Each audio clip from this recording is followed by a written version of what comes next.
Okay, that's day one, and we're starting with our 70-740 course, and let's go ahead. So this video will be available on YouTube if you have sent my the Gmail, your Gmail, and I'm gonna add that. And please follow up if you don't get to see that video after I send you the link for that video.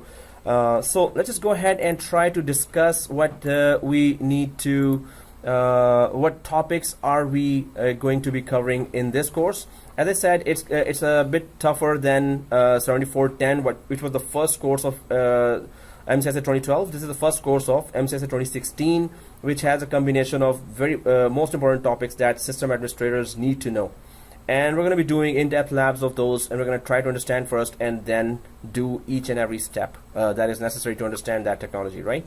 So what is this? I'm just going to now put that magnifier on and try to understand. So install Windows servers in host and compute environments. That's coming in the exam. What is the percentage of questions related to these topics? So this is the percentage. I'm going to send you this. Well, anyway, it's in the video now. This URL, you can just see that too, and it's in the slide as well. So you can just I'm going to upload the slide on Dropbox and send you to your Gmail that link as well. So first is install Windows servers in host and compute environments. That's exactly what we're going to do. We're going to be installing we're going to create our environment from scratch, understanding each and everything about the operating system itself, 2016 server. So determine Windows 2016 installation requirements, appropriate 2016 additions per workload. So suppose you have a 2000 user environment. What kind of, do you want to go for standard 2016 server or data center 2016 server? So it depends on the load, the enterprise applications that you want to install. So we're going to discuss about that. We're going to install 2016 actually today after 15 minutes, and install Windows 2016 features and roles. That's a lot of stuff there, features and roles, and we're going to go for exam objectives, whatever's in the first paper being covered. Then install and configure server core. Anyone has ever used server core or know what is that? So it's so Windows is all click, right? So core is all command line, CLI. So and it is used for those servers which are not high end. Normally that's a perception, but we normally use it in very high end servers. Server core. Exactly. You have to do all the commands with PowerShell better than the CLI of Microsoft, the DOS mode, you know. So we're going to do first the graphical installation. We're going to configure our domain, our DNS, DHCP. I'm going to understand. I'm going to quiz you as well. If you know anything about that, that's good. Otherwise, we're going to discuss and the best practices in the industry. How should we install each of these roles in the industry? So the course has to be job oriented, right? Not marks oriented or exam oriented. Well, that will automatically happen when you have it as a job oriented course, right? So what happens in the industry and what are we doing here? Of course, we don't have that kind of environment, but we will talk about the best practices, especially what you should be doing in the your data centers. So install and configure server core, and server core, command line and banks use that a lot, server core, because they purchase a $10,000 server or $5,000 server with 1 terabyte RAM. Then they just install server core and they install on top of that HyperV. And then they go ahead and install virtual machine. So the lesser, for its own running, it needs less RAM, less processor, less hard disk, right? So all the virtual machines actually then grab that RAM, processor, and hard disk.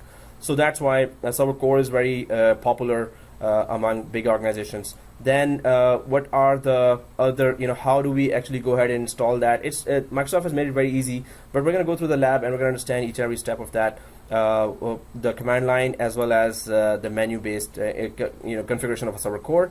Then remote management capabilities. Suppose you are a system administrator and you have been given responsibility for 200 servers alone. You need to configure them or maintain them all, not configure, maintain and manage those 200 servers. So how do you remotely connect to that? If you are a PowerShell guru, anyone here having developer experience, you've done programming on any languages? Okay. Back in the day when university, that's about it. Mm-hmm. So this is my field as well, system administration.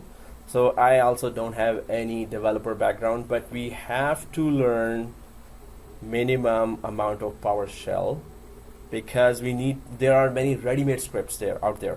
You're doing some task there and that takes you 1 hour, 1.5 hours, and you get a ready-made script and modify that script for your purpose in your environment, and that's it. You're a script guru now for your boss, right? But at least you should know this much PowerShell that you can understand with a ready-made script that what areas to change, and that will do my work, right? So this much PowerShell you need to know, right? Otherwise, if you can do that separate course of PowerShell, you'll be preferred in the market. Suppose there's a system administrator with 10 certifications without PowerShell, and you have done 5 certifications with PowerShell, so they will take you. PowerShell is that much powerful. Because of PowerShell, so many of my colleagues were fired. Okay, it's that powerful, because if somebody knows PowerShell, he or she's gonna automate the whole process which you were doing, and every day you were doing that click click click, sir, I've done that, what is my salary?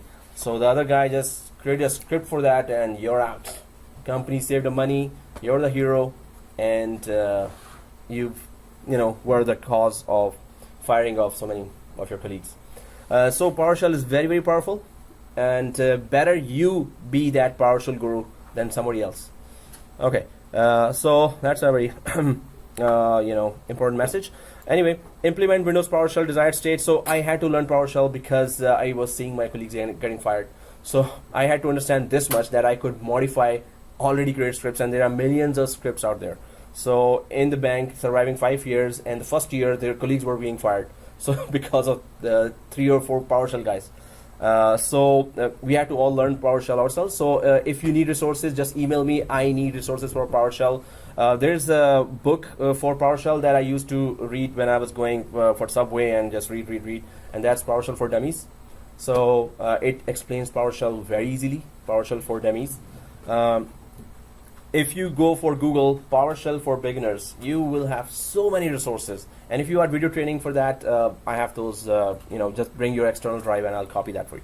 So, but anyway, PowerShell you need to learn if you want to survive in the system administration market, right? Then there is DSC. That's a very cool feature inside 2016 where you can keep your configurations intact. Suppose you have 200 servers and some junior admin changed the configuration of server number 132.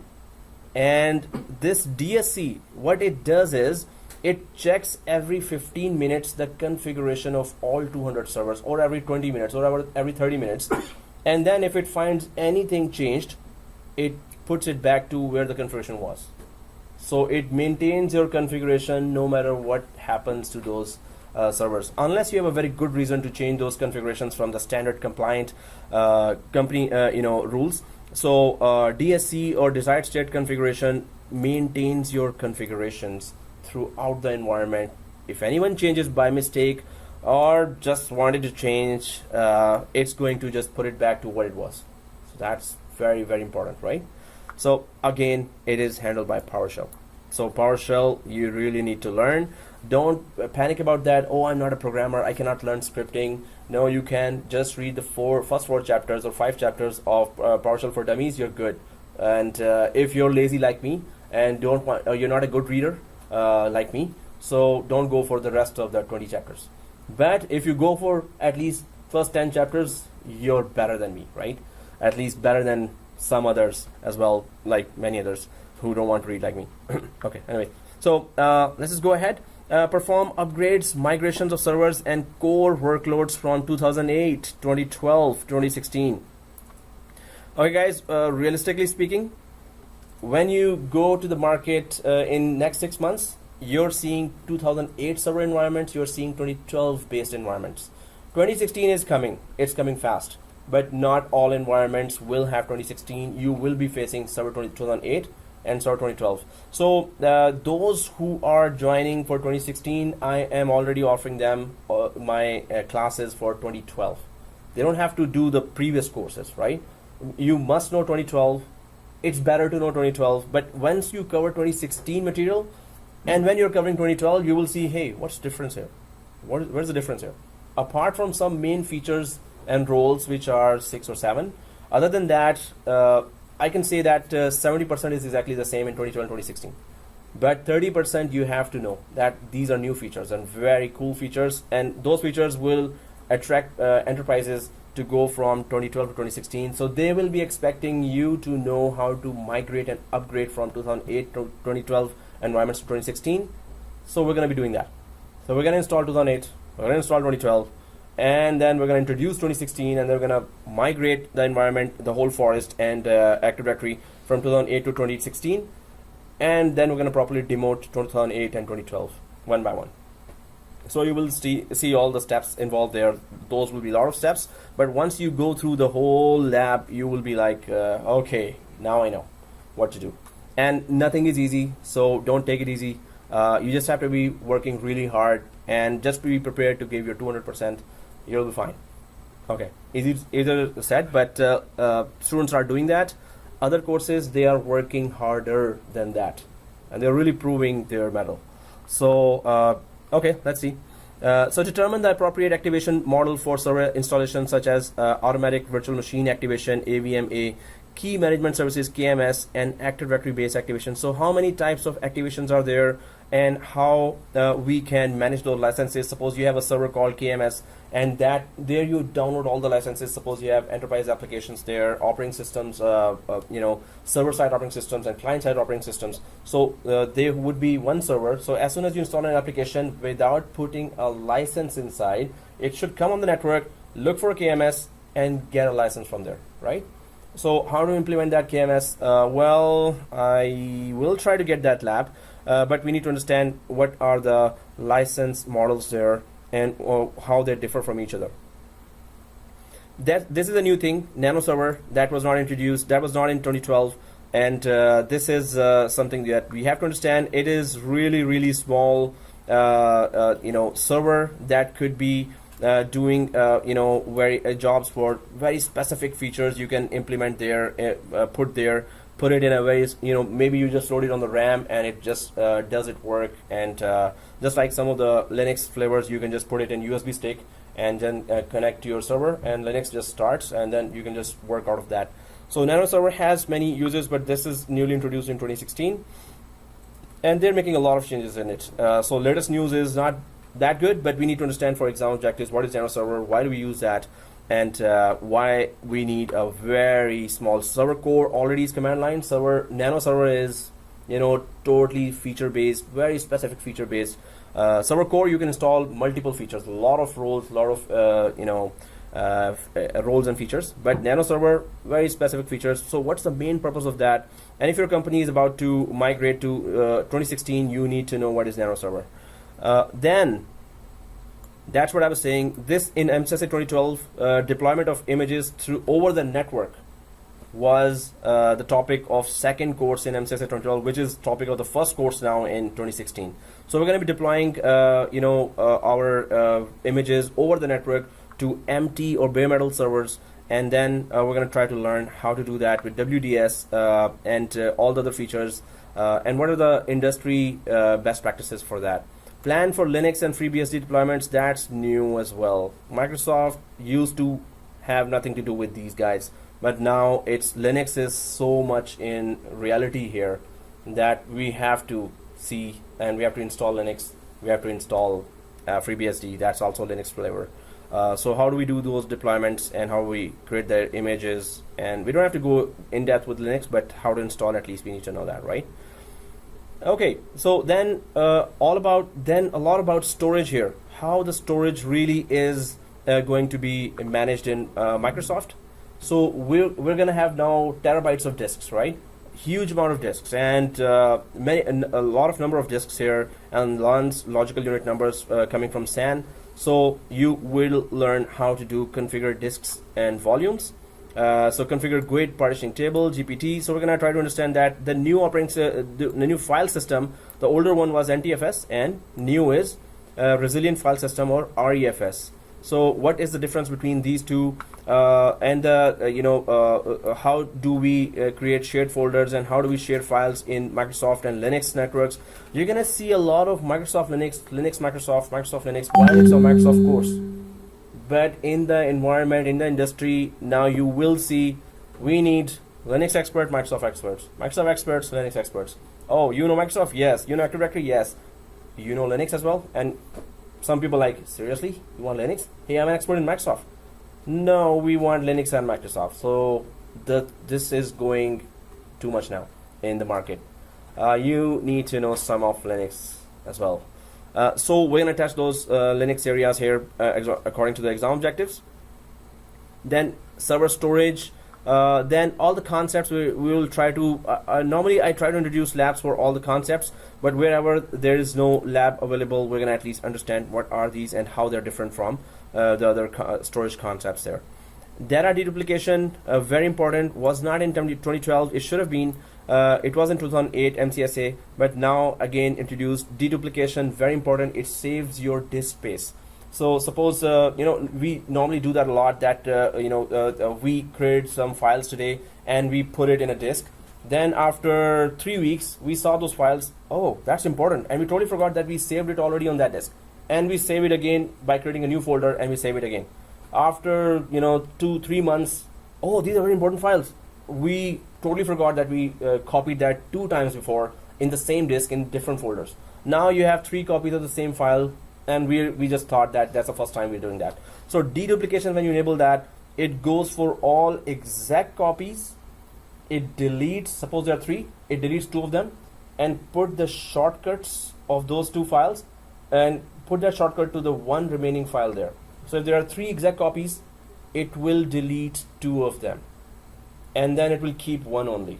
But it will not delete your folder structure, it will just put a shortcut instead of those deleted files. So this means that if you had 3 copies, now it is taking the space of just 1 copy. So all exact similar files, if there are multiple copies of that, it will delete that. So imagine how much storage you're saving if all your employees are doing that, and maybe you have 500 employees or 1,000 employees, 2,000 or 100,000 employees. So normally employees are supposed to abuse the storage, not supposed to, they do that. But if we have that quota system and deduplication, storage related features, so we're going to implement that, and we're going to prove that how to do that, and we're going to do that with backup as well.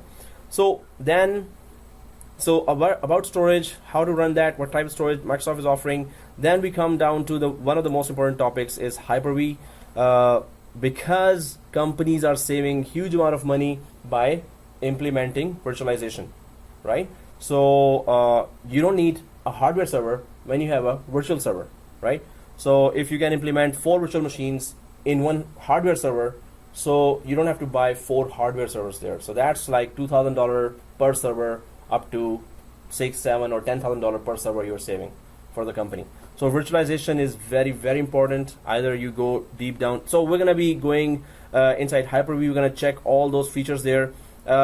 Just like they ask in the industry, oh, you know Microsoft, you should know Linux as well. They are asking for HyperV and VMware as well. So if they have a VMware environment, they are also asking, hey, you want to save money? We want to save money, so do you know HyperV as well? So that is same for the cloud as well. Oh, you know Azure, we have AWS as well. So do you know AWS as well? So it's a lot of stuff, but each technology has its competitor.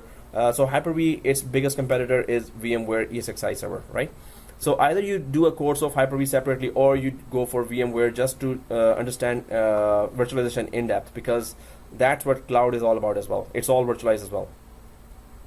Okay, so HyperV and then virtual machine maintenance and settings here, and then what are those terminologies there. Then we go for HyperV storage, what is VHDs, VHDX is, and then HyperV networking. We're going to go in depth, create virtual switches. What are those concepts here for virtual switches and virtual network cards, and how do we configure each of them and use it according to industry best practices.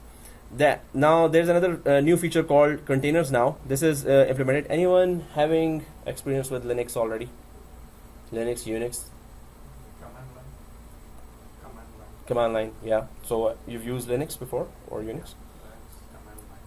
Command line. Okay. You know which one? Like Red Hat Linux, or you remember any way back or recently? Recently, like Okay. using the VI editors.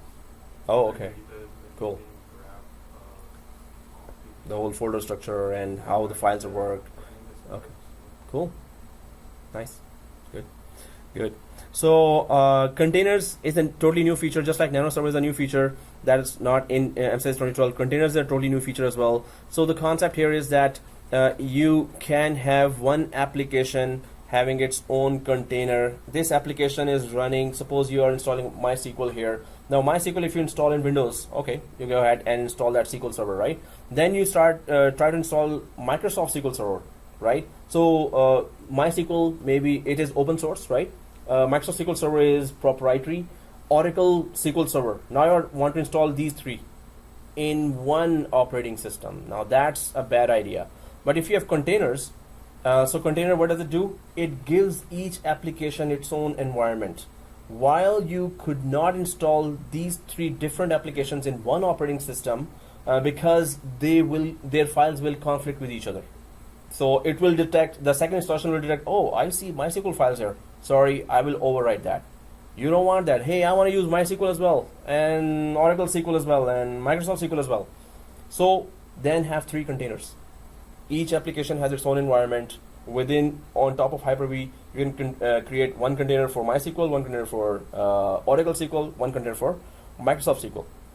And you can have all three applications with their own environments, with their own dependencies, and they do not conflict with each other. That's a very, very cool feature.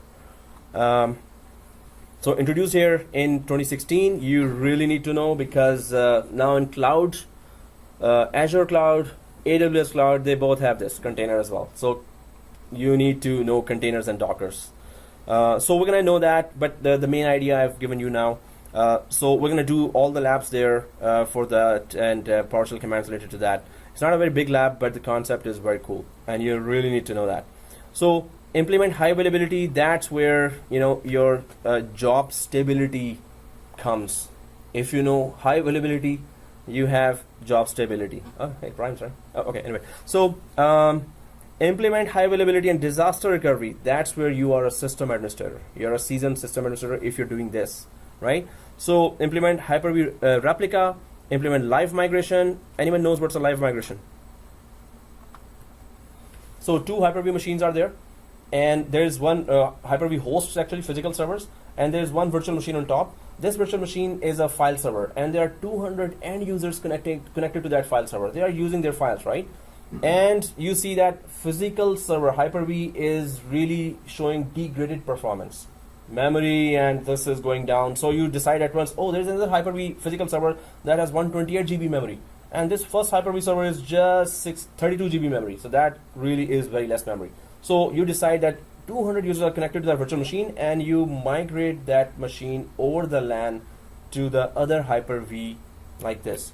And 200 users have no idea, or their performance degradation is not affected by that, or performance does not degrade at all, and they are migrated right away while they are working on the machine. The machine is migrated over the LAN to the other HyperV, right? So that's live migration. And we're going to do that. We're going to create two HyperV servers, and we're going to do live migration. Replica just means that it is active passive. Anyone knows what's an active passive? So one virtual machine is active, one is passive. Passive never receives traffic. Passive is just a backup of that. Passive is just taking updates from the active machine to the last second. Update, right? So if active goes down, passive becomes active, right? Which means end users which were connected to first active machine, their connections will be redirected at once to the newly activated machine, right? Which used to be passive, which has updated to the last second. Whatever was going on in the first active machine, second machine will become, or passive will become active. So if that is the case, you lost one active machine, and users will have no idea that we lost a whole machine there. And it will just go to the passive machine in milliseconds. Users will not know that. So if that's the case, if you can achieve that, that's disaster recovery, right? Or it's high availability. not or, it is discovery and high availability. So live migration, how do you do that? What are the things? What is CRUD SSP and what is Kerberos authentication? We're going to try to check that as well. Implement failover clustering. Then it comes down to the clusters itself. That's the lab we're doing in the third course of there's a morning class going on for 2012. They just completed that failover clustering now. So we're going to be doing it in the first course. So it's good that you're facing some of the tough ones in the start. Implement storage spaces. What is the difference between those storage spaces and storage volumes? Failover clustering again. What are the failover nodes? And what is load balancing? Anyone knows what's a load balancer? It balances the load? No, obviously. What is the load balancer? What load is it balancing? Okay, exactly. So end users are connecting to, suppose there are 2 servers or 3 servers or 4 servers that are offering the exact same service, like web service, right? Some web service. So the end users are connecting and there are like 5,000 end users. So there has to be a load balancer there that is receiving first the traffic, and then it is dividing equally the traffic among 4 servers or 5 servers or 10 servers, right? So Microsoft offers a free built-in network load balancer, but normally it is, if it is free, of course it's not going to have the advanced features. But and then there is another basic load balancer called DNS round robin. We may or may not have heard that, but we're going to check what is the difference between DNS round robin and the network load balancer here, and what are the industry advanced load balancers that are very expensive. Well, we're going to talk about that all, and then maintain and monitor server environments. Of course, you have to keep an eye on what's going on. Implement Windows server update services. This is very common. If you have Microsoft servers, you will have this WSUS as well, which is just monthly updates that you deploy. Those updates have to be deployed on all the Microsoft servers. For operating systems and applications, you need to deploy all the updates. So how does WSUS works? We're going to install that and implement that. Also Windows Defender, of course, these are just extra applications for security. And server backup, so perform backup and restore, we're going to do that. And backup strategies, different server roles, workloads, including HyperV, HyperV guests, Active Directory, file servers. How do we back up all these? Seriously, they've put everything in first course. I don't know why the second and third course is there anyway. But they have put the more important things as second and third course.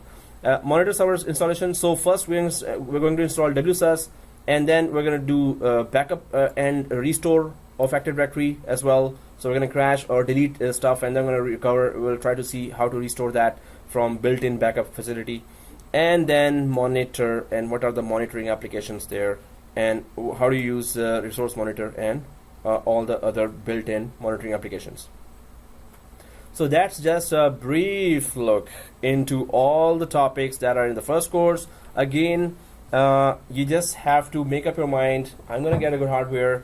I'm going to really work hard, and I'm going to really become expert in these topics. And these are the job getter topics that they put in one course. So the main thing is I'll have to make it understandable to you. It should be easy for you, but in return, you have to really do all the labs, do the labs with me in the class, then redo them again at home, and take the screenshots, put it in Microsoft Word, and email me, right? So if you're working hard, I'm gonna work harder. If you're not working hard, it's your loss, not my loss, right?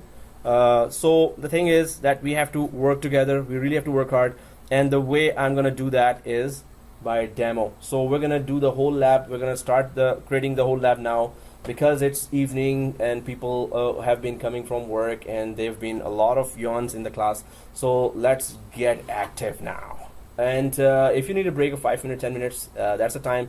Now we're gonna create a lab, and we're gonna start from day one to create our basic lab. And so on top of this, we're gonna build the whole environment. So each and every step is very important. How do we create the basic lab so the whole course goes smooth, right? If you miss one step out of these basic lab, you're going to be suffering the whole course. That, oh, I'm still getting that error. Oh, I'm still getting that error. So we need to concentrate, but you're going to be following me. So it's going to be a piece of cake. You're going to see it and you're going to follow me. So it's going to be easy, and it's recording. So second environment you have to create at home. Exactly what we do today. You have to do that at home, create the screenshots, and send me before the next class, which is on Friday, right? Before that. So if you want to take a break, this is time. Or not? Okay. Yeah, you are. Yeah.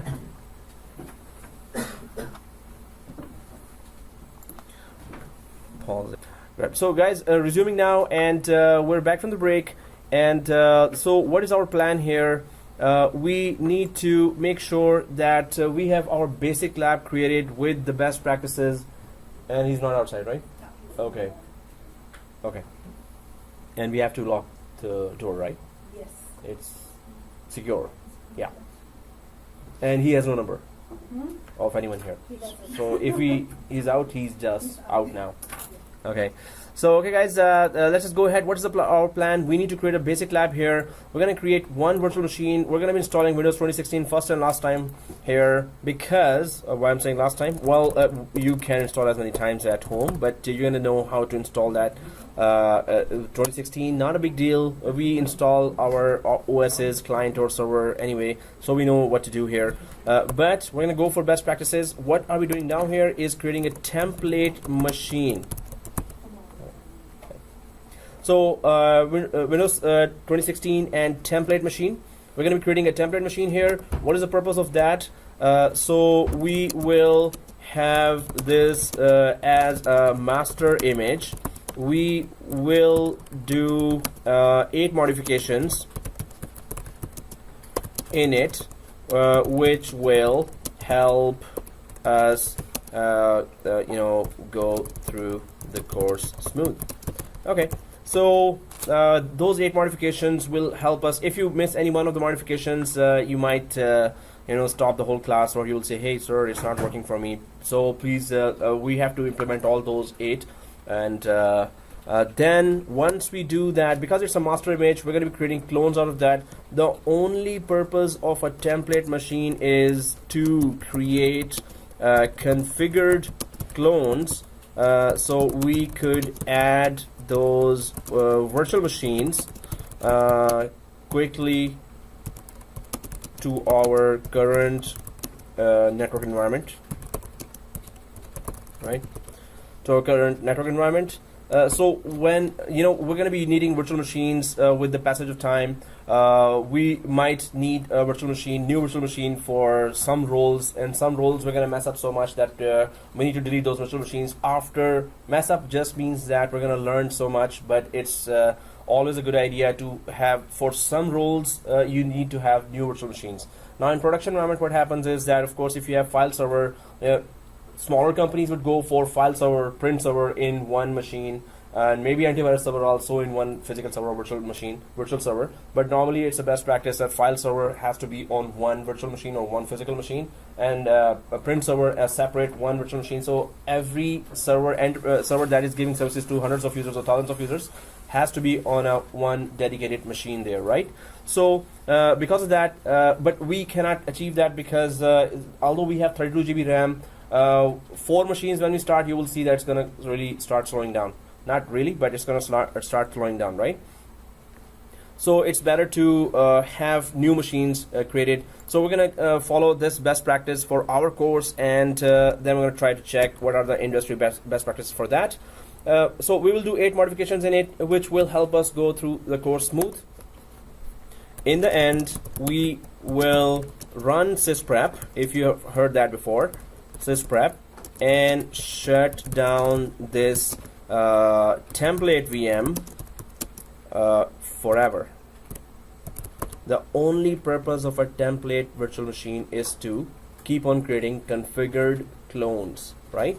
So this is what we're going to do. We're going to make sure that those clones, this template machine is configured perfectly, so we never have to reconfigure any of those options. That's going to stop our course speed. We need to consider it on understanding the roles and features, and not actually troubleshooting our basic virtual machines again and again, right? So these are the steps here for our lab. Once we are done with that, we're going to shut it down. We will create 2 clones from this template machine, and then we will configure the first clone to be our domain controller, and it's going to have, so it's going to be server 01 and server 02. Then I'm going to give you all the configuration for the two once we reach this stage here. But I'm just going to create that diagram as well, because I'm recording that, so you're going to know that what are the next plans here. So once template machine is created, we're going to create two clones here, and these two clones will be configured for our virtual environment, server 01 and server 02, and then we will have also 192.168.200.1 as our IP, 255.255.255.0 our subnet mask. We will have a fake gateway here because we don't have a gateway device from where our network or data will reach, go out of the network and come into our network. So, but normally production environment have a gateway IP, so we're gonna just give it. Otherwise, if we don't give it in our environment, it's still gonna communicate with each other, right? So, and preferred DNS would be, of course, because we plan to install the DNS role on the first server, so our preferred DNS will be this first server. So the second machine, of course, only the IP of the machine changes, subnet mask, gateway, and preferred DNS will remain the same. And then we're going to be activating these machines because these are trial versions of the data center Windows Server 2016. So it will activate for 180 days. That's more than enough for us. So how to activate that, we're going to try to see that. And then finally, we're going to go for snapshot. So that's very important. It's going to really save our time. At that time, when we take a snapshot, so it is a point in time backup. It's gonna take the backup of our, it's like a restore point in Windows. It's gonna take a backup of our current configuration state of the virtual machine. So once we do these 4 steps, then comes the creation of our basic network, where this will be an Active Directory server with DNS installed, GC will get installed with it, and DHCP will get installed with it. So we're going to talk about all these services and what's the significance of Active Directory, what other services it provides, what is GC, Global Catalog Server, right, and DNS, what is sysvol folder, and all the aspects of Microsoft domain, then forest, tree, site, domain, OU, and we keep on going with security groups, and domain controller, all the terminologies there. We have to really understand in depth what's going on there. And then the second server will be just a member server here, right, that will join the domain. Later, we're going to introduce it as a replica DC. We're going to try to check what is replication, how replication works between domain controllers, how it is secured, where to go and uncheck that if we want, and how fast replication works between the servers in a LAN and how fast it works between the servers in the WAN. So, and what are the best practices in the industry, right? So all this we have to keep in mind that we have to implement that in a production environment. So what are the best practices in the production environment once we understand these concepts here, right? But back to the basics. We have to have a very smooth working lab here because we really need it. Every class we're going to be working on this lab. So this lab should not be giving us basic problems here. We should be concentrating on implementing roles and features and understanding all the concepts behind those, right? So let's get going with our template machine installation. This is a one virtual machine where we're going to install Windows 2016 now, and then we're going to make 8 modifications here and then go for sysprep and permanently shut it down. So in order to do that, do we see this VMware workstation on our desktop? This icon here. So if we see that, so this is the virtual software we have. Anyone knows which hypervisor it is?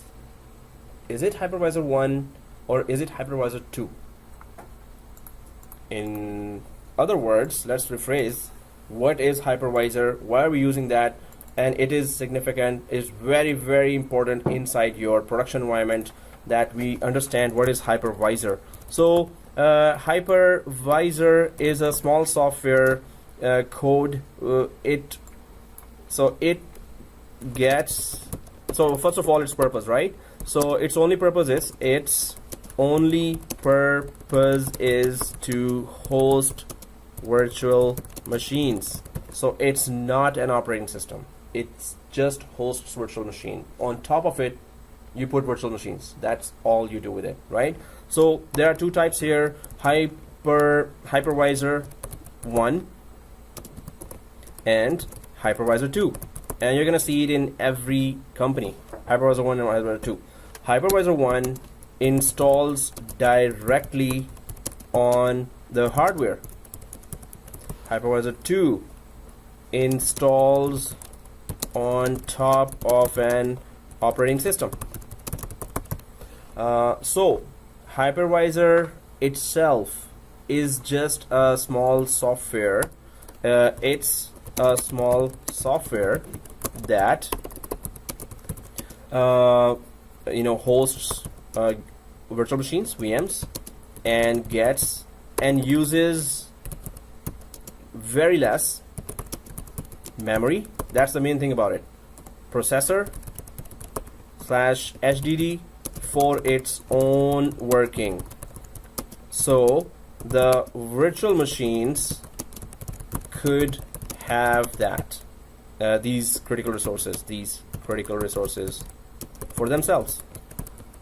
So if we talk about that, and I create two virtual machines here, two actually physical servers here. So suppose this is one physical server, HP, Dell, IBM, right? So you install first an operating system on top of that. So OS is Windows server, and then on top of this you install any hypervisor. Now there's a hypervisor war going on outside. Since we're talking about hypervisor, and you're going to see that every step of the way, in every company you will see a hypervisor, either from one company or another. So I just have to brief that as well, because this is market related terminology. So hypervisor, Microsoft hypervisor is HyperV. VMware hypervisor is ESXi. Citrix hypervisor is NanoServer, and Red Hat hypervisor is KVM. So these hypervisors you must know in the market that they are there. So any company is using one of those to host virtual machines, and they all have virtual machines, because VMware has 80% of the market share when it comes down to hypervisors, right? But wherever you have VMware, you will most likely have in many of the companies HyperV as well as the main competitor, because it really saves your cost. VMware is much reliable, but it is very expensive as well as compared to HyperV of Microsoft. So hypervisor does only one thing: host virtual machines. We need virtual machines because we do not want to buy more hardware servers. Virtual machines does the exact same thing what hardware servers used to do. Just host an operating system, you put an operating system on top of that, then you put an application on top of the operating system, and you run it, right? Just like a physical server, but you can do the exact same thing in a virtual machine. So if you can have 10 virtual machines in one hardware server, you don't have to buy the rest of the 9 hardware servers. You're saving like thousands of dollars right away. So, but if the companies are saving dollars, because this is because of hypervisors, then you have to be very specific about which hypervisor your company is choosing, right? Where you're saving money and where it is offering high availability and reliability and disaster recovery. Which hypervisor is good in it, right? Because if your hypervisor goes down, it's taking down your 10 virtual machines. Suppose each virtual machine is connecting 200 users. So each virtual machine, if it's connecting, and there are 10 virtual machines, hypervisor goes down, all 10 machines goes down, and so many users, 2,000 users go down, right? So that's a huge loss. So you need to know hypervisor inside out. That's why I'm saying either go for Hyper-V course, better go for VMware VCP/DCV. That really goes in depth. You will automatically cover Hyper-V's main concepts as well, because the names are different, concepts are exactly the same. Live migration in Hyper-V is vMotion in VMware.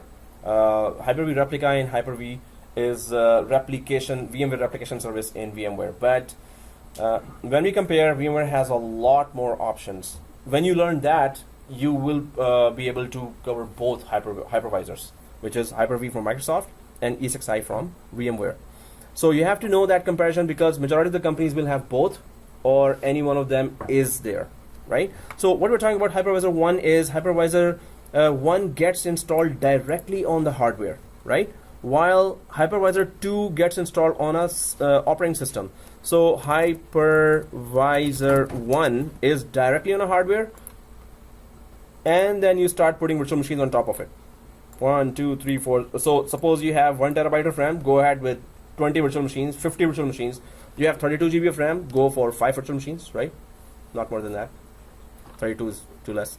So then if you have, so this is Hypervisor directly installed on a hardware. So this is called Hypervisor 1, which gets directly installed on a hardware, directly on a hardware. It is free. You can install it from VMware site. You can go ahead and install from Microsoft site for home and test it. Again, get that hardware, start testing.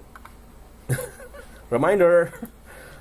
So okay, Hypervisor 2, and a quiz question coming to you now is, so it gets installed on a operating system. So this is Hypervisor 2, right? So right now VMware Workstation, which we are using now, is Hypervisor 2, because it is installed on top of a operating system, which is Windows 10 here, right? So Hypervisor 2 are always used for test environments, or on those environments where performance is not a big issue. And I don't know which production environment does not have an issue with the performance. They all need best performance. So you normally install Hypervisor directly on a hardware. You never install it in a production environment. You never install it on an operating system and expect it to perform with perfect, speed and security. And so you're totally dependent on that operating system for the running of that hypervisor. And so here you can see, if you have operating system installed here, now then hypervisor is installed, then you install virtual machines on top of them. So already you can see the divide of the critical resources, namely RAM is being used by the operating system, processor is used by the operating system, HDD is being used by the operating system first.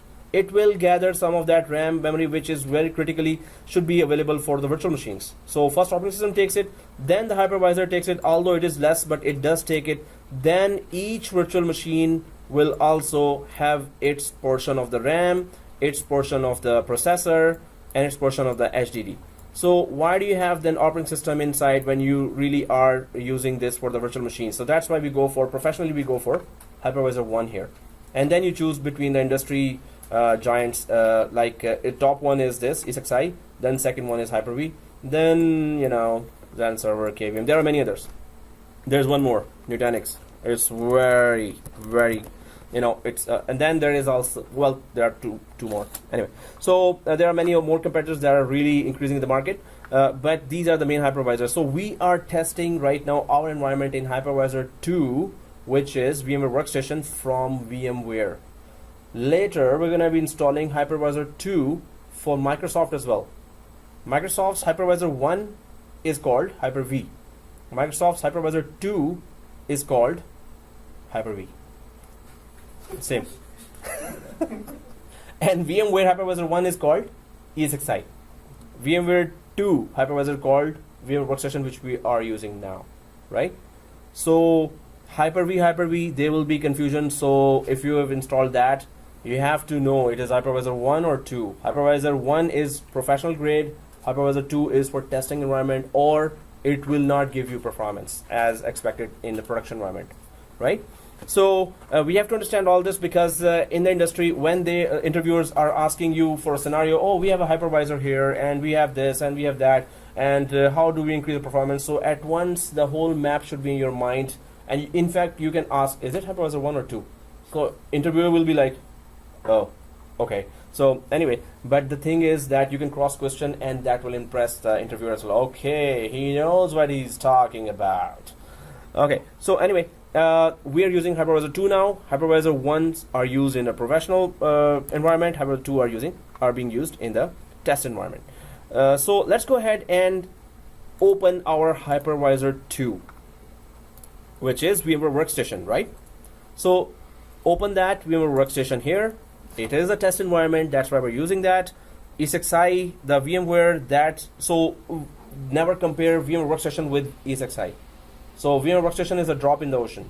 Ocean is ESXi itself. VMware Workstation is just this. You can't see this, right? So it's nothing. So don't compare. Oh, I've done VMware Workstation, sir. And they'll say, okay, you see the door here? I'm asking about ESXi, you're telling me VMware Workstation? No comparison here. Same company, test environment and professional environment, there's a big difference. Okay, guys. So here, you can see already, well, again, I'm just telling you that if you want to test everything, you must have a good hardware. So see this, all the other environments I've created, Citrix, Office 365, MCSA, VMware. So all these virtual machines are there.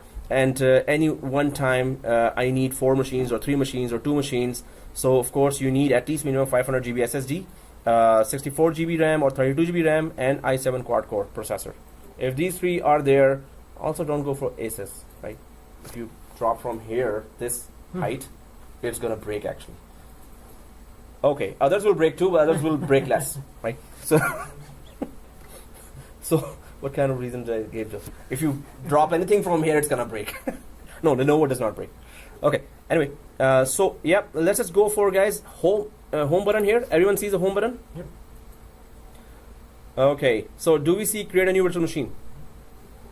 Okay, everyone has to be on the same page, right? So let's click create here. Okay, typical, everyone sees that? Okay, let's stick with the typical. Next. Now we have to give the path of the Windows 2016 ISO file. This is just one file that has the whole operating system installation files. And when you browse here, you have to go to C drive and then the ISO folder in the C drive. So I'm just going to browse here and go to the C drive. Actually, I'm doing that in my laptop where my folder structure is a little different. But that's how you're going to see that. If you go to C drive, you can go to ISO folder here. And then, well, I'm just going to go there quickly where my Windows is. And then you should be seeing Windows 2016 written. So make sure in the end it is written Windows 2016.ISO. It's not compulsory to have .ISO in the end, but make sure it is showing here server and showing here 2016. Okay. So in the C drive ISO, right? Okay.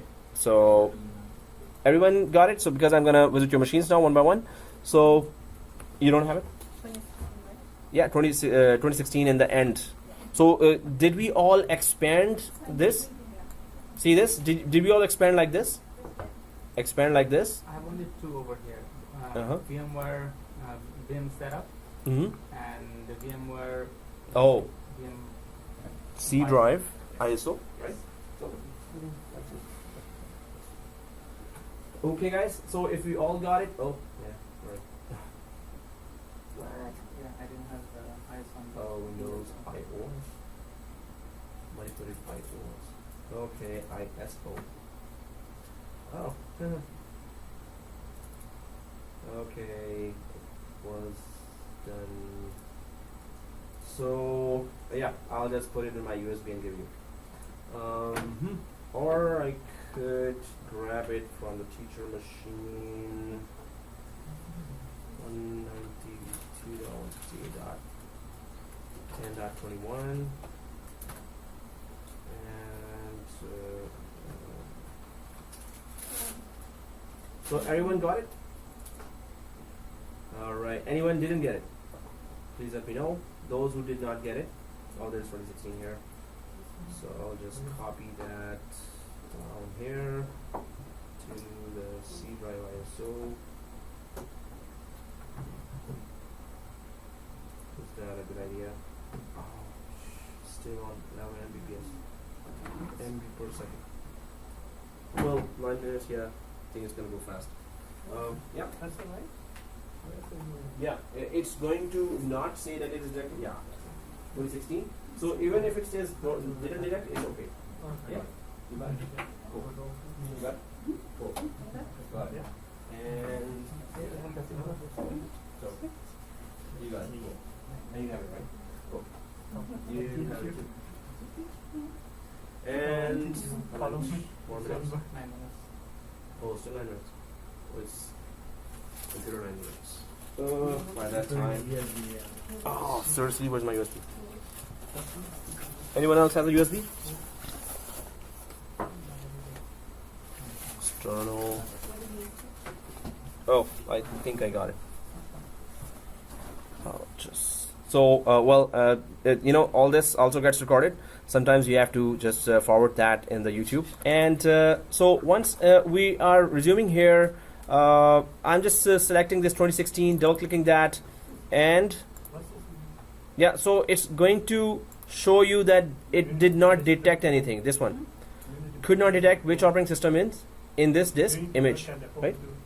So here, do we all see that, right? So click next here.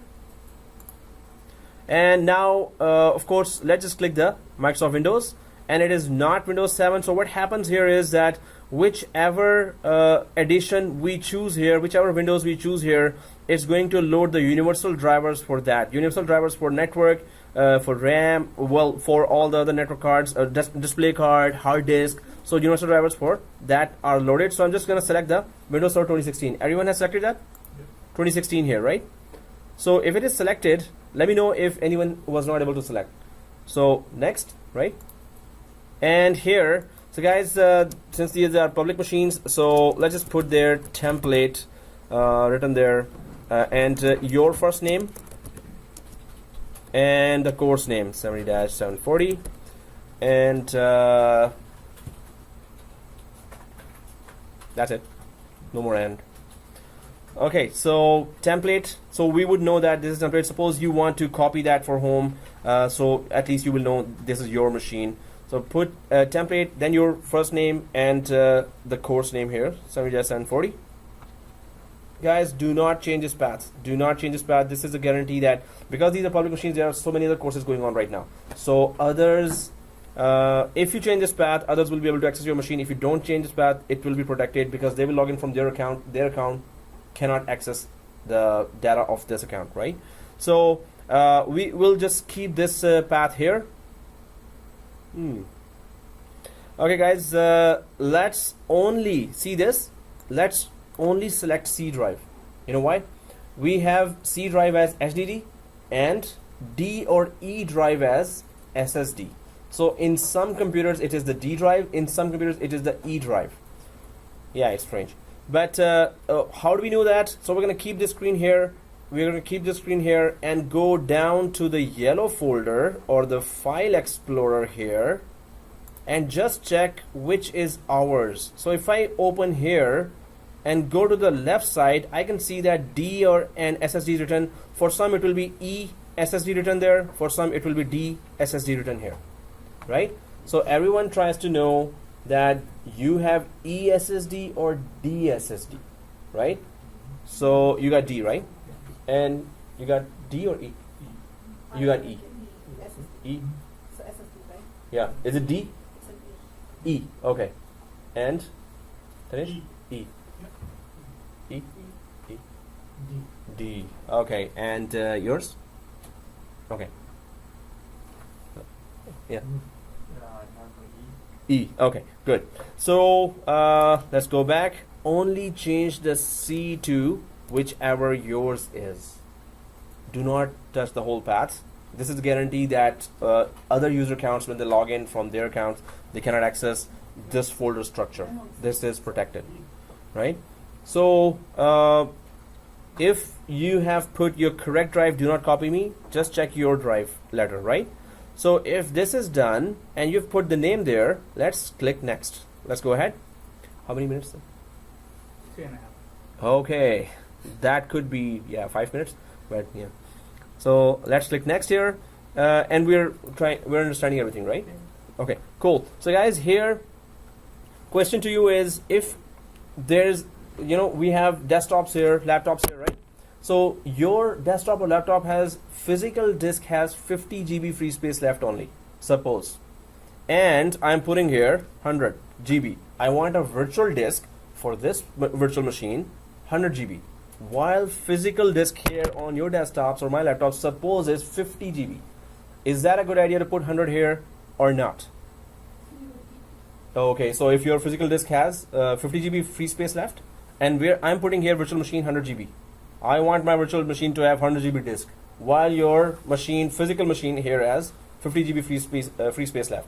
So is that a good idea to put there 100 GB here, or shall I put here 40 GB, or shall I put here 30 GB? Because 50 GB free space is only left in our physical machine right now. So less than 50. That's a good idea, right? Yes, you're getting to the point. Yes. It doesn't matter. Why? Because you can. Yeah. Yes. Yeah, you were saying? I'm saying because you can always change how much you allot. No. Suppose this we have done that, or we cannot do that right now technically. So it is thin provisioned. What is thin provision? Exactly. So in thin provision, it goes up to this much space. While we are installing Windows 2016, that's going to take only 8 GB. So whatever software you're installing, if it is thin provisioned, this means, or it is dynamically expanding. In Windows we say dynamically expanding. In VMware we say thin provision, but it's a general concept, thin provision, that you only occupy that much space as much software requires. Suppose you're installing Windows 2016 now, then you install MS Office. It's extra 10 GB more. So it's not 100 GB, it's not going to take that. But if it was thick provisioned or fixed disk is in Microsoft we say, thick provision we say in VMware. So thick provision just means that if you put 100 GB, it will occupy and format all 100 GB on the physical disk space. Whether it ever uses that full or not, it's going to occupy and format that much disk space if it is thick provisioned or fixed disk, right? So right now, automatically, the VMware Workstation supports thin provision or dynamically expanding disk. So right now, it's not going to occupy right away this much space. We can put here 500 right now. We can put here 10,000 right now, 10,000 GB. And still, it's going to occupy physically on the physical disk that much space that the operating system here or the software here requires. That is called dynamically expanding or thin provision. So always remember, in virtual environment, there are these services that you can use, but again, dynamically expanding or thin provision will not give you the performance. It will save space for you. Thick provision, fixed disk will give you performance, although it's going to take a lot of space off your disk. And your disk ultimately should be SSD anyway. In production environment, it is not SSD, then get one. Okay, so, well, it's gonna be then. You already must be seeing the, it's slow, and 200 users are connected and it's slow.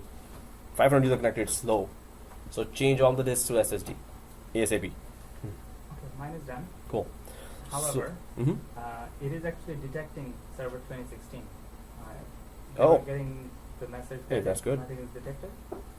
And that's strange. Good and strange. Good and strange. But now it's asking for Windows product key. Oh, that's bad. So here, I think I put here. Hey, how come it detects that? I think we have installed the latest VMware Workstation. Somebody was doing that. So yeah, you don't need a key here. When you click next, it's gonna say, "Oh, are you sure?" We're gonna say, "Yeah, we're sure." So here, template, your first name and 70-740. And if you know your SSD drive letter, we can put that. So guys, one is that 100 GB. So we understand that, right? The main thing, do we understand what we're talking about, right? If we're not understanding, please make me repeat that, right? So if your physical disk, let's say, is 50 gig available, then why are we putting 100 gig? What difference does it make? No, if we have 50 GB free space left, right? So, and we are putting here, instead of this, we are putting actually this. Still, it's gonna go up to that one day whenever it goes up to, whenever we have installed this much software. Okay. Right now, it does not change anything. It will only occupy the space that the Windows that we are about to install. It will only occupy that software space. So here, no, it's just for the concept. We're saying that what is thin provision, what is thick provision, what is dynamic disk, what is fixed disk, right? So guys, one more thing, your nodes have to be golden nodes. What is that? I'm coming up with all the new terminology here. So golden notes are those, after 1 year, if you see those notes, you can understand right away what was that. It should not be that after, in next class, I'm going to be asking so many concepts that we have discussed here. And when you make the notes, by watching the video, you're making the notes, right? And you wrote it so fast. Here you wrote so fast. So in next class, you take out your notes and, what's that? And you're doing to me, right? So your notes must be summarized. And keep in mind, they will go ahead with you, go along with you with all interviews. So you have half an hour before the interview, one night before the interview. You have a lot to cover. You take out your summarized notes and you have screenshots with some summary there. What am I doing? Why am I doing that? In such a way that it's just in fewer words, fewer screenshots, you can understand everything, right? So if those notes are not golden notes, you just wasted all your time here and money, right? So your notes, so don't rely on that video. Oh, I have that video. Yes, this video will be with you forever. Like, I'm not going to remove you after the course, right? But nobody has time to watch 4 hours of video before the interview night, right? Or before you're about to do a project. So summarize your notes, and they should be perfect and professional notes, right? So this is the time to work really hard. So the theory I've given you, take down notes for that. What is improvision, and what is it called in VMware, what is it called in HyperV, right? That's just an extra information that you should know. So anyway, I'm just putting here 100 GB. And second thing is, split virtual disk into multiple files, store virtual disk as a single file. This is all about portability. Now we are creating this virtual machine here. Well, the virtual machine that we are, giving the name. But on the left, it will just appear something like that, a name written here, and that virtual machine, right? Suppose after 6 months, you say that, oh, I have not 6 months, 6th class. You have your new laptop and you want to copy everything. Now, if you select this one, store virtual disk as a single file. So what happens is, when virtual machine gets created, it gets created in a folder.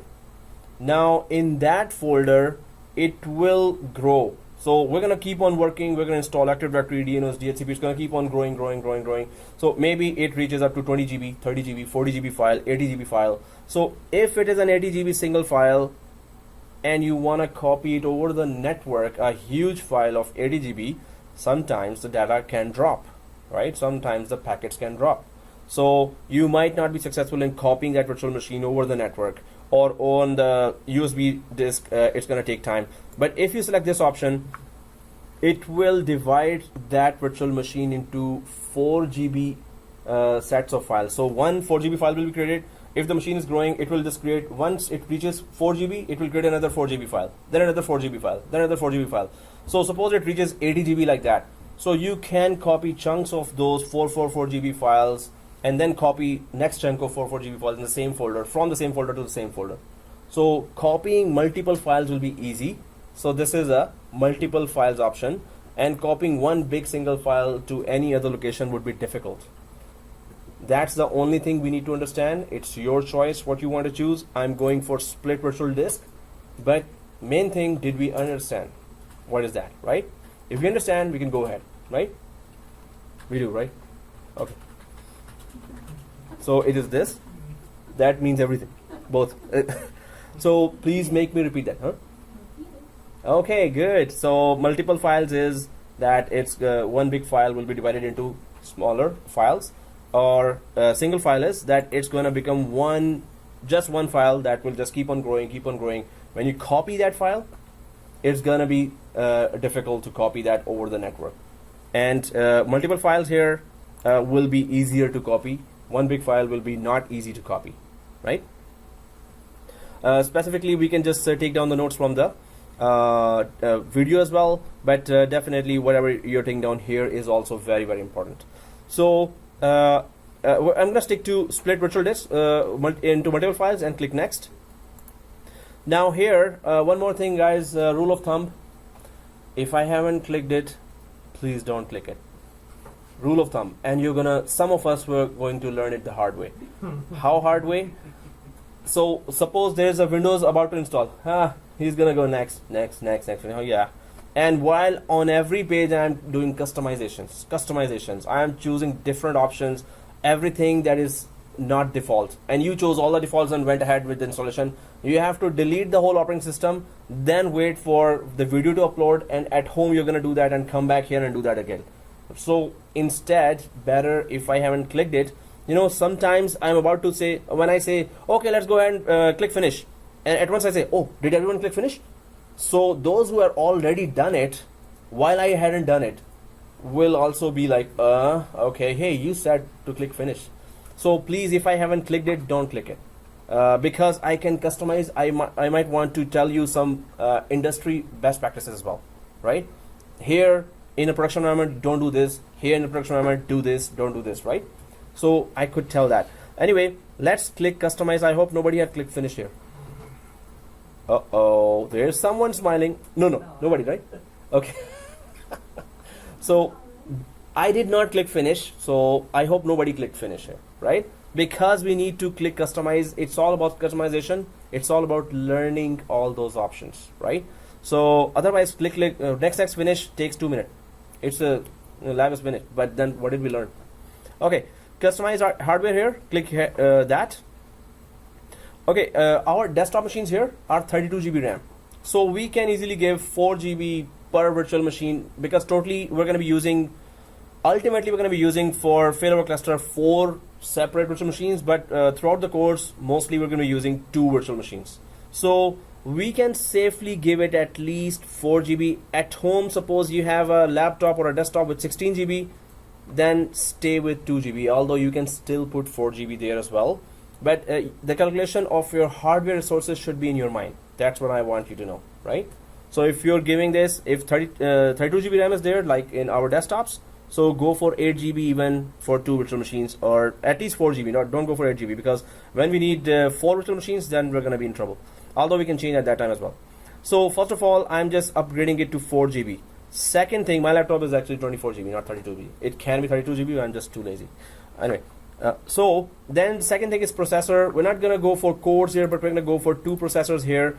Although we can use the sections of the processors as well. It is i7 quad core, so we can use the cores and multi-threading there as well if we need it. So there will be some roles, especially WSUS role, especially there will be a WDS role, which is the Windows deployment over the network. These are a little heavier roles. We can change the cores as well. We can use more cores as well. So when we are doing multitasking, or we are doing a big task, it's going to divide it between the processors. Okay, you do this task, you do this task, and please complete it at the same time.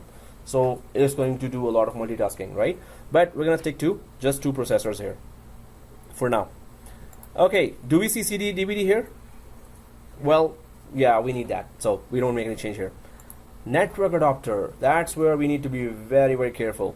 So everyone on network adapter, right? So if we go for bridge means this virtual machine that we're about to create will be part of our physical network environment, which means what?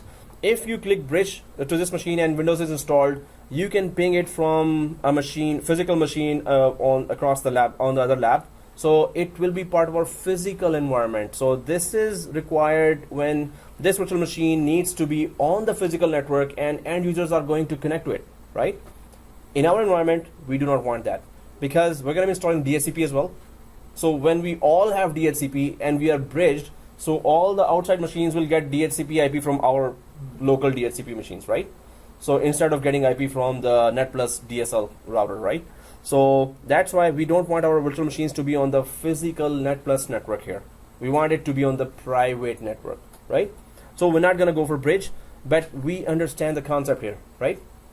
We do? Okay, cool.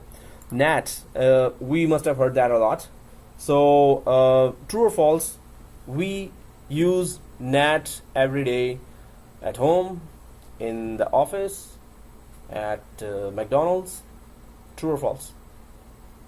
Again, true or false? We use NAT every day at home, maybe in McDonald's or in restaurant, and in an office. True or false? True. True? You know, I could be confusing you. I want your confidence, right? Are you sure it is true? Really? Okay. So, yes, it is true, because network address translation one public IP translates to several private IPs. If we are getting internet in our cell phones, at home, in McDonald's, or in Wi-Fi network, so it is one public IP in their DSL router that is giving us internet through, first it gives us private IP, so we are connected to Wi-Fi, and then it gives us internet connection, right? So it is because of NAT, otherwise every device would need one public IP, right? Which is like $10 per month, $20 per month, right? So anyway, if you need help, let me know, let us know. Okay, she ran. Okay, so we understand NAT? We do, right? NAT is just giving us internet from one public IP into private IPs. Host only just means that if we are creating the virtual machines here, so we're going to be creating now two virtual machines. First, we're going to create a template machine, then we're going to create two clones out of that. Now, these two clones need to talk to each other, need to ping each other, of course, communicate each other, otherwise, how can we create a network? So, host only just means that two virtual machines will talk to each other in a private network as well as to the host. Can you tell me what is the host here? What thing is a host here? A host is that operating system on which VMware Workstation is installed. In our case, Windows 10 is our host, right? So it's the host. Yeah. So this is the end of our lab. No, just kidding. Okay. So Open the door. Oh, no. So yeah, host only just means that if two virtual machines we create here, so they're gonna talk to each other, like ping each other, communicate with each other, and they will communicate to the host. That's it. They will not communicate to the outside network of NetPlus here, right? So host is what? Our Windows 10 here. That is the host, because these are the guest machines, and the host is that on top of which we are sitting. These machines are sitting. That's Windows 10, right? So, but we will go to custom here. Let's go to custom, and when you drop down, you can see a lot of numbers here. VMnet 1, 2, 3, 4, up to 19, right? Anyone ever heard of VLAN before? Yeah. What's a VLAN? Virtual LAN. And the purpose is? Have all the machines on one network so that they can talk to each You can split the switch. Divide Mhm. the traffic. other. Divide the traffic. Virtual LAN. So suppose you have one 16-port physical switch. Everyone seen a switch before? Okay. So physical switch, you have 16-port. So suppose 8 computers which are connected, suppose there are 16 computers connected. So you can group together or create VLAN 1, VLAN 2 in the switch, and 8 computers will be part of VLAN 1, and 8 computers will be part of VLAN 2. But 8 computers in VLAN 1 will not be able to communicate with the other 8 computers in the other VLAN. So you can create a virtual LAN. It is already part of a LAN, right? 16-port switch. It's a LAN, right? But you further segment the traffic. Maybe 8 computers are all SQL servers, and they are creating a huge traffic. So there's a broadcast domain there, and the network is going slow. So the other computers don't want that. So you can just segment them away. So the broadcast domain will be only restricted to those 8 computers, right? So you will just further segment them so they cannot communicate with each other while they're part of the same physical switch, right? Sorry, can you repeat it, please? Yeah. So it's VLAN is that if you have 8 or 16 port switch, physical switch, so there are 16 computers connected. So 8 computers do not want to communicate with the other 8 computers. So you just gather the 8 ports and create one VLAN. So you go inside this managed switch and you create a VLAN 1 and say port number 1 up to port number 8 is VLAN 1, and port number 9 to port number 16 VLAN 2, right? And then you just configure that. So what happens ultimately that the VLAN 1 computers cannot communicate or ping with each other with the other VLAN computers while part of the same switch, right? Is that so? Okay. So VLAN means that you're creating, this is a LAN, and we can create a virtual LAN within this LAN. So this side of the machines cannot communicate with this side of the machines now, while they're all connected to the physical switch up there right now, back in the back, right? So same example here. These are from 0 to 19 here. These are 19 VLANs. But if we have that kind of big network, so simple example is if you create 2 virtual machines and give them VMnet 2, Then you create 2 more virtual machines, but give them VMnet 3. So VMnet 2 virtual machines cannot communicate with VMnet 3 virtual machines. So so if you started all 4 machines at the same time, because they are belonging to different VMnets here, so 2 machines with VMnet 3 can communicate with each other because they are both on VMnet 3, but they cannot communicate with VMnet 2 machines because VMnet 2 is different. So any machine belonging to different VMnets cannot communicate with each other. But any machines belonging to, suppose you have 10 virtual machines, they're all belonging to VMnet 2. They will all be able to communicate with each other. As soon as you change VMnet, they cannot communicate, right? Do we understand this concept? Right? We understand, right? So here, if we understand that, we can choose any VMnet here, right? So, well, I'll just go for 13. If you understand, we can choose any VMnet here. But let's stay together with for consistency reason. So LAN segment here, we're not going to use that, but it means just if there's a group of virtual machines that you want to start together, restart together, or shut down together, right? You're maintaining those machines and you group them together, but instead of starting, okay, start this machine, start this machine, start this machine. So when you group them together, there's only one button, start. They will all start together. Or you're doing a maintenance and you want them all restarted now, and there are 10 machines there. So instead of one by one, you can just LAN segment them and then click one button and they're gonna restart all at the same time. The command will go to all the machines as a group. They will follow that command as a group of machines, right? So this will require a lot of RAM and processor for us, so we're not gonna do that. Even if we have 64 GB RAM, that's still a test environment and we're gonna suffer. But anyway, we just need you to understand that, and we don't have to do that. So we're just going to stick to custom specific virtual network. Yep. If you already have created the virtual machine, let's say we already have 5. Yep. Then if you want to use that feature, if you go back and change the setting. You want to use LAN segment? LAN segment? Yeah. Well, during Or creation. You have to have a plan before you create all the Yes, you have to have a plan before that. But with latest versions, normally I always Google that. In 10, 11, this is 12 version. So in 11 till 11, I know that you cannot do that after it is created. But in 12 or 13 or 12, you can just Google that. Can we group them together or not? Right? Okay, guys. So custom VMnet 13. Now, if we are putting this VMnet 13 here for our template machine, when we create 2 clones, it will be exact same configuration for those 2 clones. So definitely, we will have those 2 clones on VMnet 13 because they will be exact copies of this template machine now, right? So it's okay for us. Now, if you understand that, any questions till now? Okay. So USB, yes, we need that. So we're gonna keep it. Sound card, we may need that, so we're gonna keep that. Printer, there's a lab for that, and display is okay as well. We need to see. So what changes we made in this template machine as per the virtual hardware?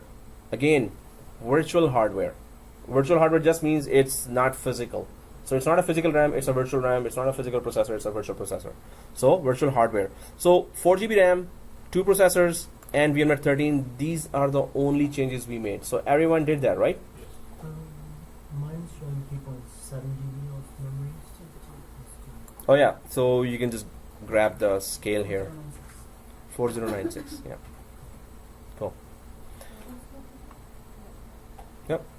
So our settings are like that. 4 GB RAM, 2 processors, VMnet 13. Exactly, everyone's like that? Come on, Mary. Now you owe me a coffee. What happened? No, just change it. So click here. Oh, and then did you go up, down here for the scale? Or just put 4096 here? Here? Yep. So it is not showing? It will show okay when you press OK as well. But if it's not showing now, or you can click somewhere else and then click back. Click here and then click back, it will show. Oh, cool. Okay guys, if it is all done, press OK. Press close actually. So I'm just gonna click close now, which means OK. and we see the summary here. Everyone sees the summary here? So click finish here. Click finish. I'm going ahead and clicking finish. And start the machine now. Power on the virtual machine. So we're creating that template machine so we don't have to create every time when we need a new machine. So we're going to create just once. We're going to properly configure it. Then we're going to shut it down forever and start creating clones out of that, right? So we're creating a master image right now. And we're understanding each and every step of that. So if we have to troubleshoot, at least we understand all the concepts, right? Well, I have reached here. Everyone here? You Oh. have to press Alt or cancel on the error message. Error. What's the error?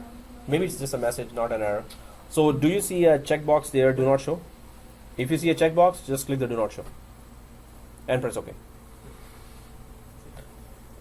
If you're here, whoever reaches here can change the English to Canada, English Canada instead of English United States. I'm getting Windows cannot find the Microsoft software license terms. Oh, license key thing.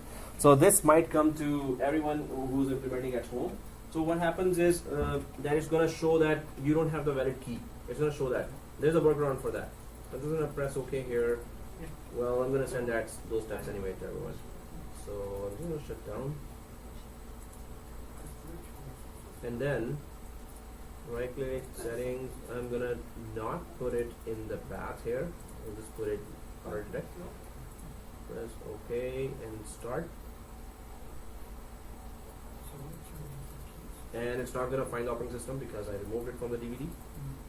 And while it's doing that, now I'm going to give the path again. Well, that's a workaround that works. So ISO fresh, that's okay. And so we can send all controller delete from here, 3 buttons as well. So when we send that controller delete, it restarts. See if it is okay now. Yeah.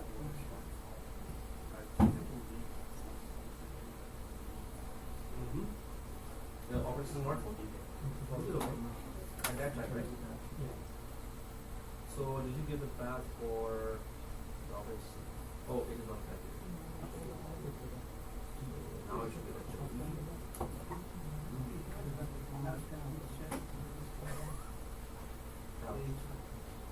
Did not find the file. Is it same?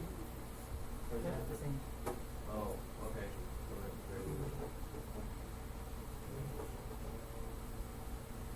Anyone getting an error? No. Settings. Okay.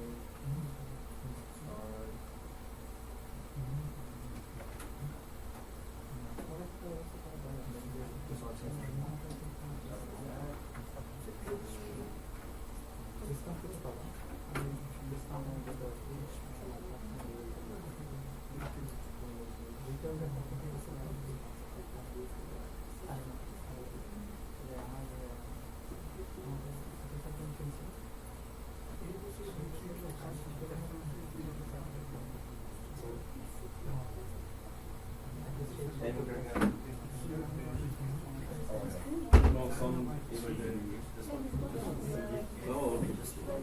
So make sure that insurance sources are valid and prescribed. It's still a license. It's exactly the same error or is it different? Exactly same, right? Okay, you know. Because I think the first time when they tried to create it, yeah. So I'm just gonna, you know, just do that. I just remove that. Next. And grade 62. Wow. That's only a different thing that's happening. And next. Oh, yeah, we don't need to. Well, we are not supposed to, but it's actually asking that now. Template. Let's not change it to D. And 70-740. So guys, if you put it to English Canada, then click next and click install. Oh, you remember wrong, right? Cool. And once you click install, if you come down to additions, yeah, stay there. It's the 4th edition, that is data center with desktop experience. 4th line, the last one, data center with desktop experience.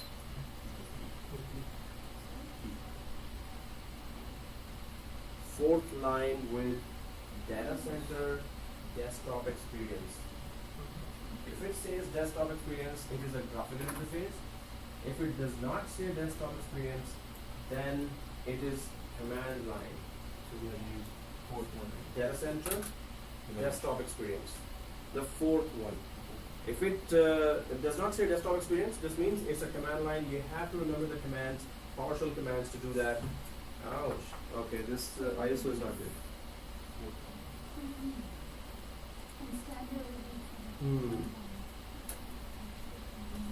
Okay, so you know what?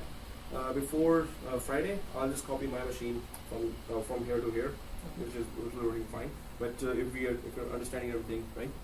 So, but yeah, either I can copy now. Oh, we're already at 9:30. But wherever we reach, I'm just gonna copy this machine here, so you will have that working there, right? Well, sorry about that. It's I don't know why it's giving that. Oh, this is the famous one, right? Oh yeah, this is the famous one. Okay. So You became famous. not secret. You're a celebrity now. You're a celebrity. No. This celebrity means yeah, I should have just put there. No, we corrected that so many times. We changed everything. Okay, so I'm just gonna put that. Yeah, I think I'll just take it home and you can just buy a new one. Right? I'll just go. Kidding. Nope. We'll do a permanent solution for that. But wherever we are, you will find it. So we're gonna go together from there, guys. Right now we just have time to go for installation of Windows. So we're gonna just do that, and then we're gonna do the 8 modifications because we can rush it. We can just quickly do that, but better understand each and every step and then do that is the purpose of coming here. So I'm just gonna choose English Canada here. It is recording. Is it? Numbers are moving. Good. It's recording. Okay. So next. And install now. Go ahead, guys. If you were installing, if you have selected the desktop experience, I'm just gonna reach there, and I just wanted to show you that it is a desktop experience for desktop. Yeah. So guys, here, make sure that if it is desktop experience, this is graphical interface. Suppose you go for data center evaluation, it does not say, but it is the whole information is there. It does not include GUI. Well, it says actually that. So it does not say CLI here, but it says here that it's not GUI. But we're gonna go for data center evaluation desktop experience. So in the slides, we're gonna talk about the difference between standard and data center. But today, after that career talk, I just needed to at least do the basic lab here. So desktop experience, and click next. And I accept the license term. That's pretty straightforward. And next. So are we upgrading from Windows 2008 or 2012, or are we installing a new one? So we go for custom. Then it's up to you at this stage, if everyone on this space on this window, that you can make a partition here of 50 GB or 70 30 GB, but we're not going to make any partition here. If we wanted to, we could make a partition here, right? But we're not going to do that, and we're going to click next. Yep. Why would we want to create a partition? Well, technically it is possible, but suppose you want to divide the data. System volume is the one. C drive would be having operating system. We don't want to install anything there, and suppose we have 1 terabyte drive here, one disk, 1 terabyte. So we can just make 500 GB 2 partitions, C and D. C will have operating system, D will have all the applications when you install. Even if it's a virtual machine, we can still create a partition. So If that's you the want, same concept. definitely. with It's the same concept, Okay. exactly. Okay guys, so while it's installing here, while it is installing, we can discuss about the 8 modifications here.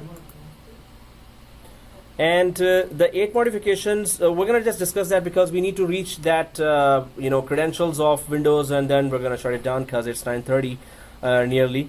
So I'm just going to go to that area. So I run a forum as well, which is itprofcourses.boards.net, and that's where I put all my courses information. itprofcourses.boards.net here. It's this. So that's where I put all the course information related to that. So I'm just going to go down to where we have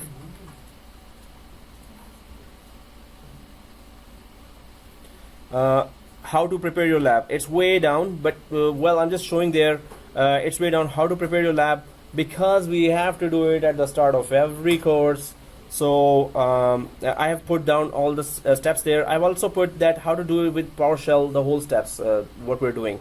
So first we have to understand with the graphical interface, then we're going to go for PowerShell later as well. So how to prepare your lab, when I click there, so then steps to create first template machine. That's exactly what we need to do and need to know. Then creating a Windows domain with PowerShell, that's very, very important. Later you should be doing that as well. Also, there's a lot of information about all of the courses and some temp scripts, some kind of scripts that I found useful for my contracts and the job environment as well. I kept on putting everything here for my reference, but you can also use that.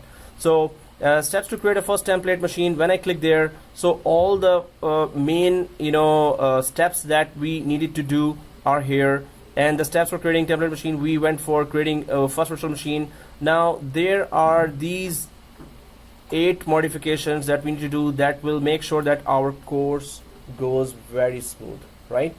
If we don't do that, we're going to be or any one of us will be stopping us. Oh sir, this is not happening, this is not happening. So anyway, right now the whole machine is stopping us, so we need to change the machine actually. So we're going to be making that so wherever we reach, you're going to find that machine like that, right?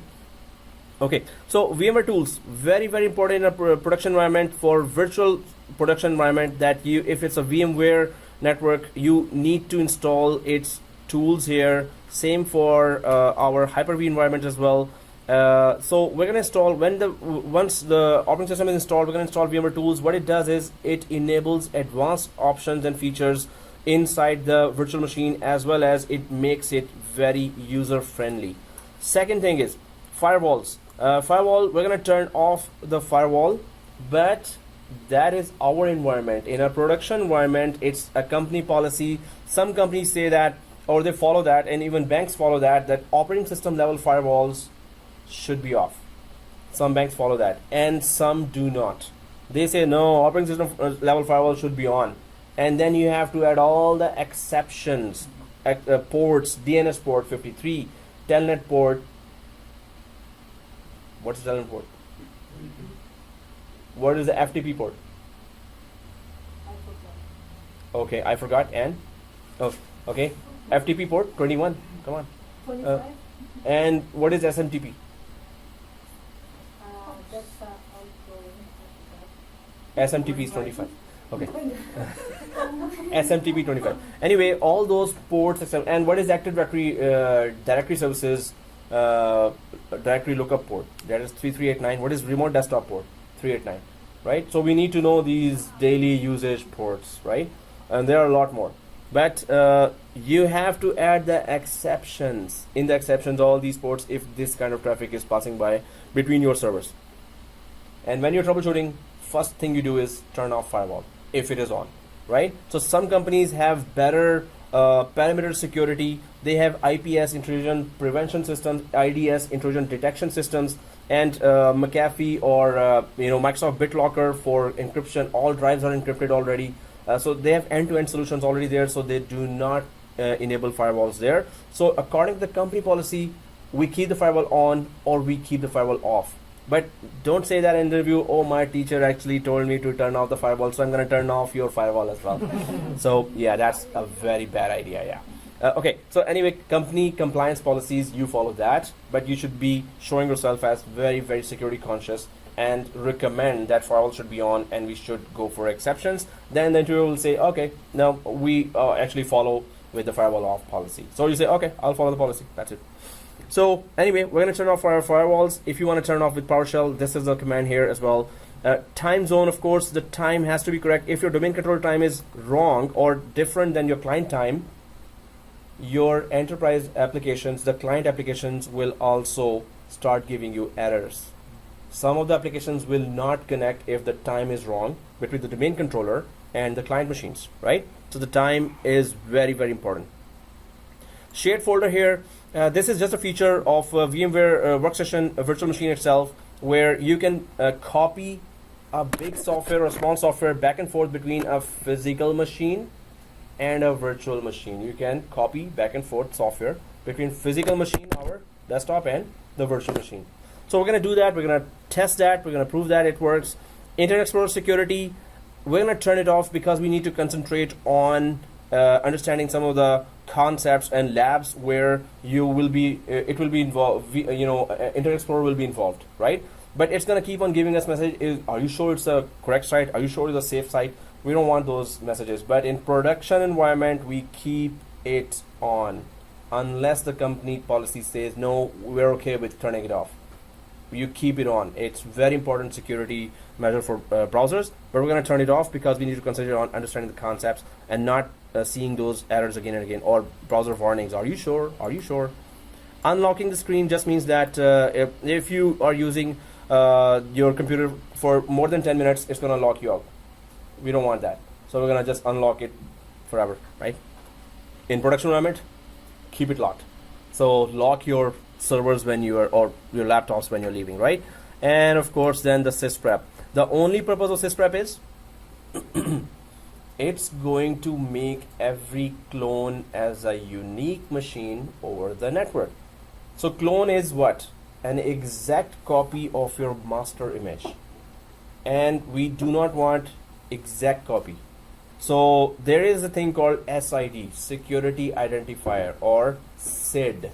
We do not want that error. If your master image, if your two clones have the same SID is just an alphanumeric number, A, B, 1, 2, 3, 8, So it's a long alphanumeric number, but sysprep prepares the clone and give it a unique SID. So it's very compulsory. Then when we are shutting down this template machine, we shut it down with only this sysprep utility. What it does is it makes 16 changes to make every clone unique in the networks. It makes 16 changes. So Microsoft has those 16 changes. What we are concerned with, and what is the most important, that SID has to be unique. It cannot be same. If it is same, domain controller will detect that. It will not let you join the domain.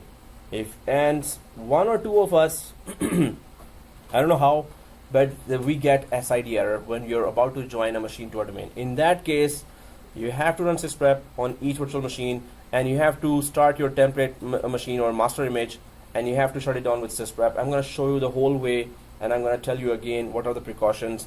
This machine, once shut down, can never be started, must never be started. If it is started, go ahead, log in, and then shut it down with sysprep. If you make the mistake twice, go ahead, start, log in, and shut it down with sysprep. If you make the mistake 3 times, that's the last time you're going to be able to make that. So when you run sysprep now, it's going to shatter the whole machine. All your settings will be gone, and it will go back to a just like, not bilkul. It's going to be just like sometimes there's Urdu Hindi words. Okay, so it will be just like a new machine. So 3 tries. You have just three mistakes. Okay, one more thing. If you really want to take a revenge with someone, you can start sysprep on his or her laptop or machine, and that sysprep will destroy the whole setting of that machine. So do not do that, please. Okay, anyway, I was just kidding that you're going to take a revenge, but sysprep, only one student broke that record, and he had a laptop, and we were doing inside the virtual machine sysprep. He thought he was doing inside, while he was doing it on his laptop, Windows 7 sysprep. So he went to the run. That run looks like the Windows 2012 run.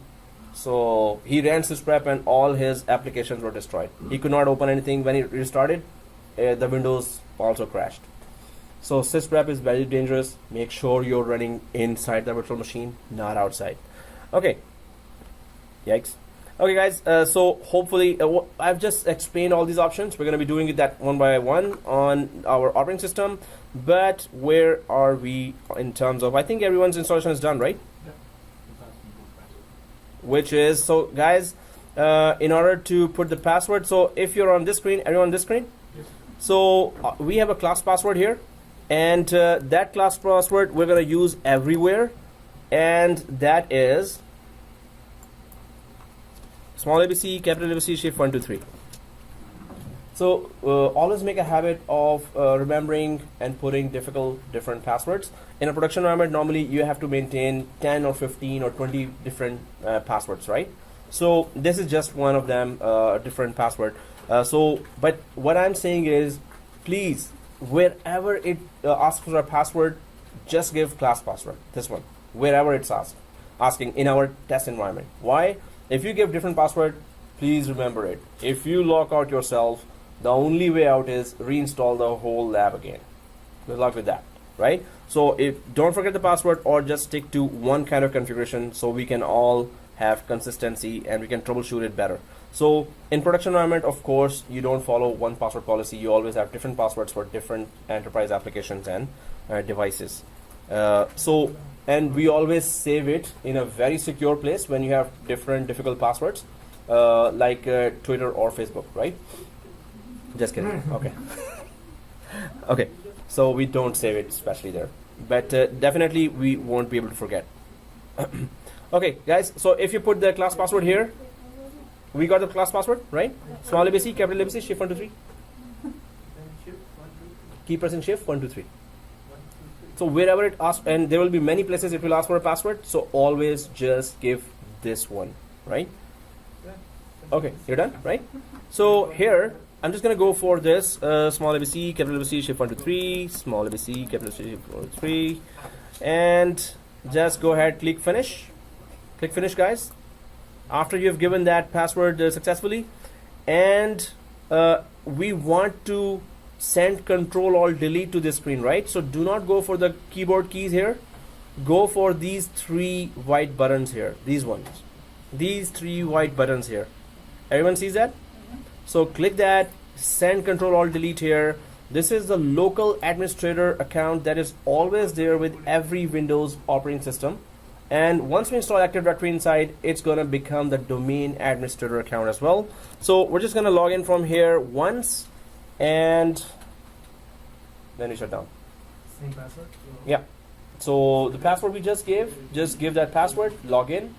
And so guys, this lab itself was not very long. The main thing is we're understanding each and every step, right? And that's what we're going to keep on doing for anything we're doing, and it's all lab throughout the course, right?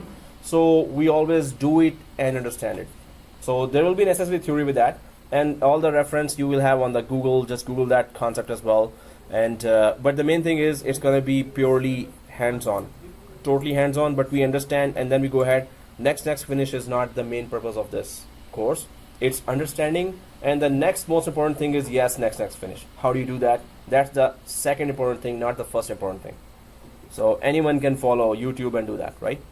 But if we understand in the background what's going on, that's the main thing.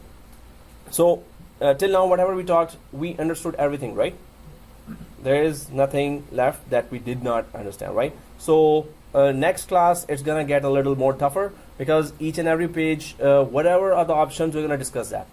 So without that, we're not going good. But once we discuss that, you're going to be good. Whenever you're doing it again, you will know what's going on in the background. What is the purpose of doing that, right? And why we should do that, and why shouldn't we do something else, right? So you should have all the options, and that's where, if your options are more, you can troubleshoot better, right? And try to T-shoot yourself as well first when if you get any error, and then send me the WhatsApp me as well, or email me that screenshot. And please be patient with me, because I'm receiving the same communication with students from other colleges as well, and other courses in this college as well, right? So anyway, follow up, and also I hope everyone has sent me from your Gmail an email to my college email here, Sayed at netpluscollege.ca, right? So if you haven't, please send it. I'm gonna put that address information here again. make sure you have sent me the email. If I get your Gmail, I'm gonna create that video now, and so it's at netpluscollege.ca, and my Gmail account is irigayme@gmail.com. Okay, it's a silly one, I know. Okay, so please take down these two accounts, but send it to my college email, your Gmail account, Gmail information, and please make sure that you mention the course name and course code. Otherwise, I would not know which college. So I normally ask which college, which course. So that will, if you see that, just introduce yourself, please. Which college, which course, right? So Send the information on the Netplus one, right? yeah. So 647-554-9446. You can just add to your WhatsApp and just let me know if you're having any problems. I'm going to upload this evaluation software what we have downloaded here, so you can download at home and just arrange your hardware and try to do the labs there as well. Okay guys, any other questions? So we can safely shut down the machine. If you got this information, let's just I'm just going to minimize that, and then so how to properly shut down? For our lab, you can see here, if you right click like this and power, better go for shutdown guest. Do not go for power off. Power off means you're pulling the cable. So shutdown guest properly shuts down the services of the operating system, right? But in production environment, of course, we will be shutting down from here, which is the Windows icon here. And if you right click here on the Windows icon in a production environment, it will, then you can go for shutdown and sign out and go for click shutdown here. Then it will ask you a reason, and that's for security purposes. You have to explain why are you shutting down, and there's a lot of reasons here, right? So operating system reconfiguration, recovery plan, or planned maintenance, or whatever. So we just click right now other plan, but there you have to be careful because auditors come every 6 months or every once a year. So in different organizations, they ask you, they even trace that, okay, 6 months ago that night, why did you not give us a reason for shutting down, right? So right click here again, I'm just showing that here, Windows icon, right click, shut down or sign out, click the shutdown, and just use any reason. But in production environment, you will have to be careful what reason you're choosing for restarting. You're not going to shut down or shutting down to change the hardware. You have to give a proper reason because it appears in the event viewer, right? That's where the auditors grab all the events from last year. Okay, so clicking continue here, and it's going to shut down now. Once it is shut down, just sign out from your profile, and make sure you sign out because no one else should be able to sign in from here and use your machines. So please recreate this at home. Try to recreate that. It could be this lab you could do in a 16 GB RAM i5 as well, right? But even the two machines we're going to be creating later, you can do that too. It's going to be slow, but you can do that. But better get a good hardware. Plan it, right? Because this is just a start. The rest you can just do self prep by following some of the videos and do on your laptop. Just create the environment and do the labs, right? So I'm stopping